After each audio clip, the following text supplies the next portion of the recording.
आपलं शहर आता स्मार्ट होत आहे। मग तुम्ही कधी स्मार्ट होताय? स्मार्ट न्यूजचे यूट्यूब चॅनल सबस्क्राइब करा, स्मार्ट बना। नोटिफिकेशनसाठी बेल आयकॉनवर क्लिक करा।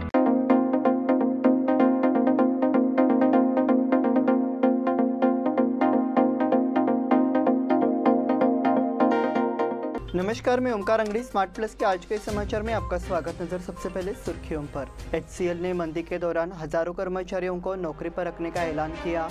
SSLC परीक्षा की सुचारू शुरुआत। MA प्रत्याशियों की जीत के लिए आयोजन समिति कृत संकल्प है। दक्षिण से कांग्रेस के चंद्रा सानवेकर आकांक्षी। कान्हे महाराज राम मंदिर महाप्रसाद उत्साह में। श्री राम सेना की ओर से रामनवमी पर भव्य शोभायात्रा संपन्न। कोरोना के खतरे को लेकर प्रशासन की सतर्कता। 5 साल में 1.5 लाख नए मतदाता जुड़े। आपल्या लाडक्या मुलामुलीच्या लग्नाचा प्रश्न सोडवायचा आहे? एखाद्या चांगल्या मार्गदर्शक संस्थेचा शोध घ्यायचा आहे? मग आपला शोध इथेच थांबतो आहे। श्री स्वामी समर्थ वधूवर सूचक केंद्र मॅरेज ब्युरो। आमच्याकडे सर्व जाती धर्माची 40,000हून अधिक स्थळे उपलब्ध। कर्नाटक, महाराष्ट्र आणि गोवा परिसरातील स्थळांची मोठी यादी उपलब्ध। आमचा पत्ता आहे श्री स्वामी समर्थ मॅरेज ब्युरो, शुक्रवार पेठ, टिळकवाडी, हॉटेल नियाजच्या शेजारी। संपर्क 9741436770 किंवा 9741625533।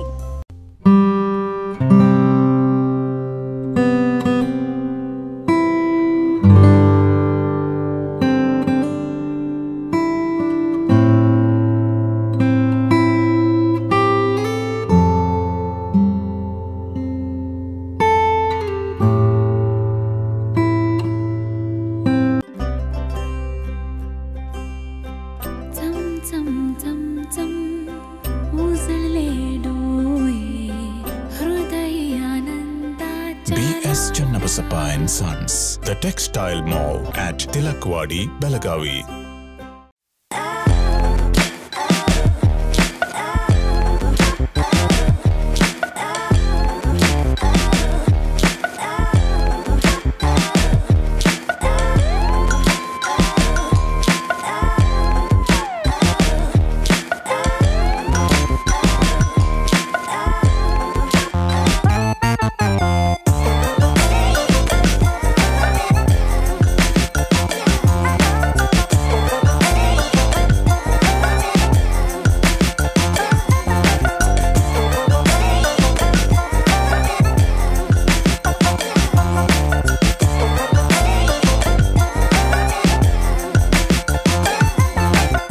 समाचार विस्तार से। वैश्विक आर्थिक मंदी के कारण दुनिया भर में कई प्रमुख तकनीकी कंपनियां अपने कार्यबल को कम कर रही है। कई कंपनियों ने 4 बार यहाँ तक कि 2 बार कर्मचारियों की कटौती की है।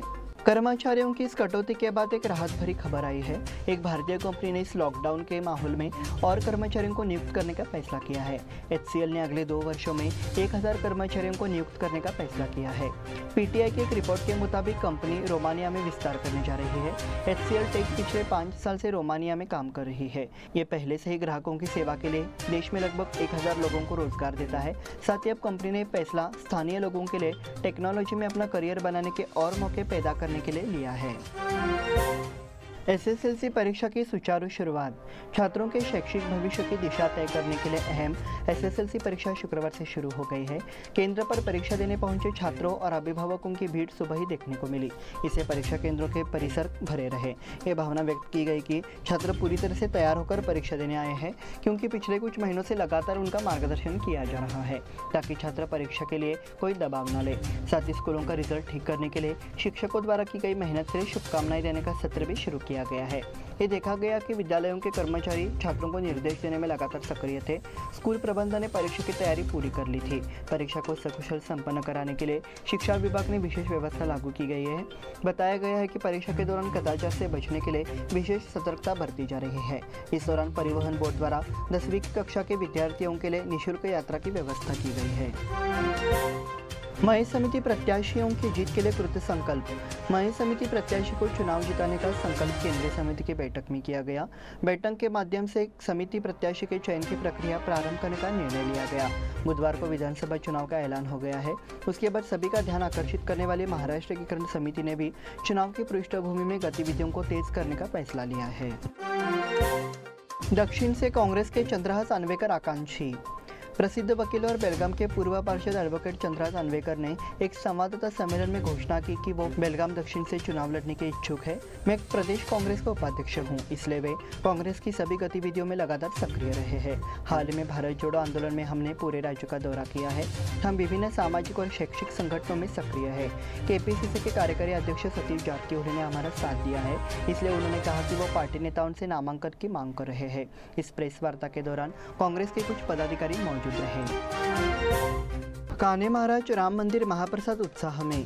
केलकर बाग स्थित परम चैतन्य कान्हे महाराज राम मंदिर में शुक्रवार को रामनवमी जयंती के अवसर पर महाप्रसाद का आयोजन किया गया। सुबह रुद्राभिषेक, श्री राम प्रभु प्रतिमा का पूजन, दोपहर 12 बजे महाआरती के बाद महाप्रसाद शुरू हुआ। राम मंदिर में संजय देशपांडे ने महाआरती की। सुबह पुजारी बंधु गोडसे ने श्री राम प्रभु मूर्ति का रुद्राभिषेक किया। हजारों श्रद्धालुओं ने महाप्रसाद का लाभ लिया।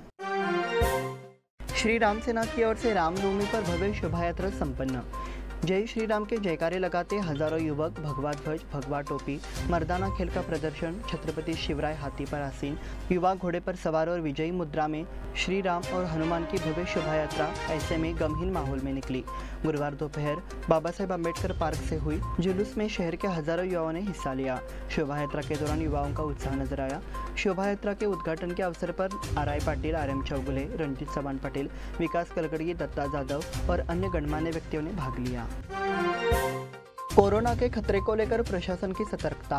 विधानसभा चुनाव कोरोना से प्रभावित होंगे। पिछले कुछ दिनों से कोरोना मरीजों की संख्या में इजाफा हो रहा है, इसलिए सावधानी बरतने को कहा जा रहा है। हालांकि इस बात की प्रबल संभावना है कि उसके बाद भी संक्रमण बढ़ने पर एहतियाती नियमों की घोषणा की जाएगी। चुनाव आयोग ने बुधवार को विधानसभा चुनाव का ऐलान कर दिया है और 1.5 महीने के कार्यक्रम की घोषणा कर दी है। उम्मीदवारी दाखिल करने से लेकर मतदान, मतगणना तक के विभिन्न चरणों की घोषणा की गई है। इस बीच आम चुनाव प्रचार की अवधि महत्वपूर्ण होने जा रही है। इस बीच कोरोना संक्रमण बढ़ने पर स्वास्थ्य विभाग नए एहतियाती निर्देश जारी कर सकता है। विधानसभा उपचुनाव और लोकसभा चुनाव के बाद कोरोना संक्रमण तेजी से बढ़ा है। 5 साल में 1.5 लाख नए मतदाता जुड़े। विधानसभा चुनाव को लेकर जिला निर्वाचन विभाग ने पूरी तैयारी कर ली है। जनवरी माह में जारी अंतिम मतदाता सूची के अनुसार जिले में 1,61,194 वोटरों की बढ़ोतरी हुई है। बताया गया है कि रजिस्ट्रेशन की यह प्रक्रिया 4 अप्रैल तक चलेगी। पिछली बार 12 मई 2018 को मतदान हुआ था। उस समय कुल 36,71,843 मतदाता थे। उसमें 1,61,194 मतदाताओं की वृद्धि हुई है। पिछले साल 4,414 मतदान केंद्र थे। इस बार मतदान केंद्रों की संख्या में 30 की बढ़ोतरी हुई है और कुल 4,434 मतदान केंद्रों पर मतदान होगा। जिला निर्वाचन विभाग ने मतदाता पंजीयन के लिए विशेष अभियान चलाया था, तो देखा गया है कि उन्हें अच्छा रिस्पांस मिला है। इस बुलेटिन में वक्त हो गया छोटे से ब्रेक का। देखते रहे स्मार्ट प्लस।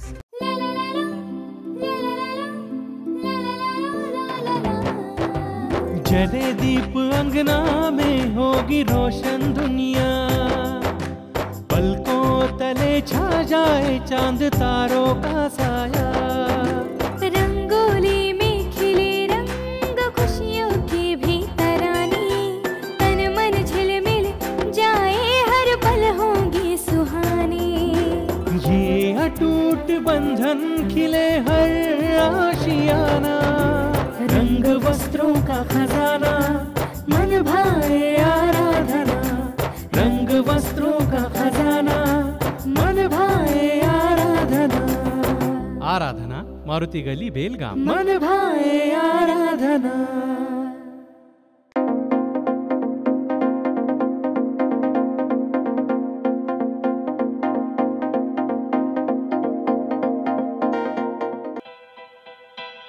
बेलगाम वासियों के पसंद में उतरा उड़ान बार एंड रेस्टोरेंट। सोशल डिस्टेंसिंग का ख्याल रखते हुए हमारा स्टाफ देता है बेहतरीन सर्विस का विश्वास। यहां है पार्टी और फंक्शन के लिए 3 आलीशान हॉल, कारपोरेट डिनर मीटिंग के लिए 3 अलग कक्ष, आईपीएल मैच देखने के लिए 3 बड़े स्क्रीन की विशेष सुविधा। इसके साथ ही साफ सुथरा किचन, जहां हमारा वेल क्वालिफाइड स्टाफ देता है क्वालिटी और हाइजीनिक फूड की गारंटी। तो फिर खाने की हो बात तो आना परिवार के साथ। उड़ान बार एंड रेस्टोरेंट, लिंगराज कॉलेज के पास, बेलगावी। फोन 0831 2435 777। ब्रेक के बाद फिर से आपका स्वागत। बढ़ते हैं अगले समाचार की ओर। हाल ही में rotary club of Belgaum elite और इनरव्हील क्लब ऑफ बेलगाम द्वारा नमस्ते बेलगाम और वामा उद्योगिनी सम्मेलन आयोजित किया गया। 70 से अधिक महिला उद्यमियों को अपने उत्पादों को प्रदर्शित करने का अवसर दिया गया। इसे नागरिकों का अच्छा प्रतिसाद मिला। कार्यक्रम के अंत में पुरस्कार वितरण किया गया। मराठा लाइट इन्फेंट्री के कमांडेंट ब्रिगेडियर जयदीप मुखर्जी मुख्य अतिथि के रूप में उपस्थित थे। विशिष्ट अतिथि के रूप में संजय घोड़ावत, समूह के प्रतिनिधि चेतन देशपांडे, लेफ्टिनेंट कर्नल स्वप्निल करक और अन्य उपस्थित थे। कार्यक्रम के अध्यक्ष विक्रम जैन ने प्रतिभागियों का स्वागत किया। इनरव्हील के अध्यक्ष शालिनी चौगुले के नेतृत्व में सफल रही। उनकी सहायता सचिव पुष्पांजलि मुक्कन्नवर और उपक्रम के अध्यक्ष ममता जैन ने की। बेलगाम में सबसे ज़्यादा पोलिंग बूथ। बेलगाम जिला राज्य में सबसे बड़ा है। साथ ही विधानसभा चुनाव में बेलगाम में सबसे ज़्यादा मतदान केंद्र है। जिले में 4434 मतदान केंद्र है और पिछले साल की तुलना में इस साल 30 मतदान केंद्र जोड़े गए हैं। राज्य की सभी 224 विधानसभा सीटों पर एक साथ मतदान होगा। वोटिंग 10 मई को सुबह 6 बजे से शाम 7 बजे तक होगी। इस बीच राज्य में बेलगाम जिले में सबसे अधिक 4434 मतदान केंद्र है, जबकि सबसे कम 542 मतदान केंद्र कोडगू जिले में है। बेलगाम जिले में 38,33,037 मतदाता है। बेलगाम को राज्य में एक संवेदनशील जिले के रूप में देखा जाता है। ग्रामीण विधानसभा क्षेत्र के 10,000 मतदाताओं के नाम निरस्त। निर्वाचन पदाधिकारी राजशेखर डंबल ने बताया कि ग्रामीण विधानसभा क्षेत्र सहित 2 विधानसभा क्षेत्रों में शामिल 10,000 मतदाताओं के नाम निरस्त कर दिए गए हैं। दोनों विधानसभा क्षेत्रों में कई मतदाताओं के नाम शामिल थे। ऐसे 10,000 नाम रद्द किए गए हैं। नए मतदाता पंजीकरण की अंतिम तिथि 10 अप्रैल है। डंबल ने यह भी बताया कि इसके लिए आवेदन लिए जा रहे हैं। बेलगाम ग्रामीण और बेलगाम उत्तर में सह्याद्री नगर, टीचर्स कॉलोनी, ज्योति नगर, कंगराली के मतदाताओं के नाम शामिल थे। वो अब इन्हें बेलगाम ग्रामीण से रद्द कर दिया गया है। 12वीं का मूल्यांकन कल से होगा। 12वीं की उत्तर पुस्तिका की परीक्षा 1 अप्रैल से शुरू होगी। परीक्षा बोर्ड ने ऐसा करने का फैसला किया है। कर्नाटक राज्य परीक्षा और मूल्यांकन बोर्ड बेलगाम सहित राज्यों के 12 जिलों में 65 पेपर जांच केंद्रों पर उत्तर पुस्तिकाओं की जांच करेगा। परिणाम अप्रैल के सप्ताह में घोषित होने की संभावना है। 12वीं की उत्तर पुस्तिका खत्म होते ही मूल्यांकन शुरू किया जा रहा है। बेलगाम जिले में पेपर की परीक्षा 5 केंद्रों पर होगी। 12वीं की परीक्षा 29 को खत्म हुई थी। हर मूल्यांकन केंद्र पर निरीक्षक, केंद्र प्रमुख सहित पुलिस कर्मियों की नियुक्ति की जाती है। पेपर की परीक्षा 30 मार्च से शुरू होनी थी, लेकिन फैकल्टी यूनियन के विरोध के चलते इसे 1 अप्रैल से शुरू करने का निर्णय लिया गया। महाराष्ट्र राज्य बोर्ड मामले में सुनवाई स्थगित। पुलिस बल द्वारा यल्लूर में महाराष्ट्र राज्य यल्लूर बोर्ड को हटाने के बाद ग्रामीणों पर क्रूरतापूर्वक हमला किया गया। इसके बाद ग्रामीण पुलिस ने पत्रकारों पर हमले का आरोप लगाते हुए मामला दर्ज किया है। इस मामले में 3 मामलों में सुनवाई गुरुवार 30 तारीख को हुई, लेकिन सरकारी गवाह पेश नहीं हुए, इसलिए सुनवाई स्थगित कर दी गई। 2014 में यल्लूर गेट स्थित महाराष्ट्र राज्य बोर्ड को पुलिस ने हटा दिया था।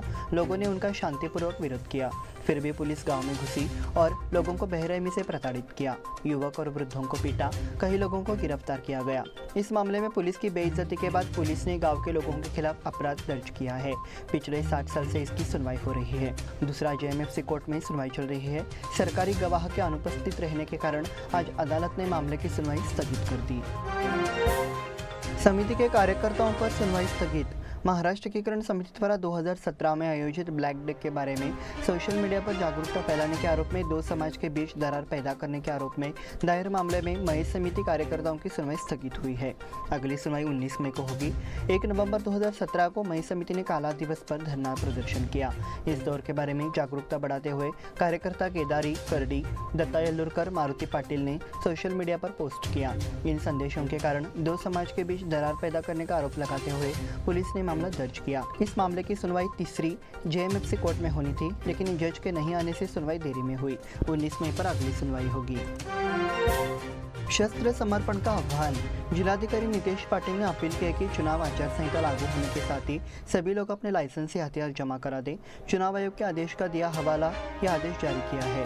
ऐसे व्यक्ति का बंदूक लाइसेंस जो पहले किसी अपराध, सामाजिक शांति भंग में शामिल हो रहा हो, अदालत की अनुमति से वापस कर दिया जाएगा। ये कोर्ट का आदेश, चुनाव आयोग ने इसका पालन करने का सुझाव दिया है। इसी के साथ स्मार्ट प्लस के आज के समाचार समाप्त हुए। धन्यवाद।